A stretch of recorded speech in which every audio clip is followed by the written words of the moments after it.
Suzaku, the vermilion bird of the south. To the south soars Suzaku, Zhucue in China, the vermilion bird, radiant as the summer sun.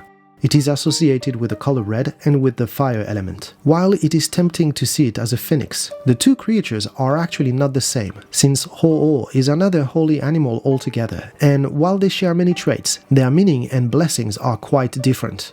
Suzaku thrives on open space, such as wide plains, where the blissful light of the sun shines unobstructed.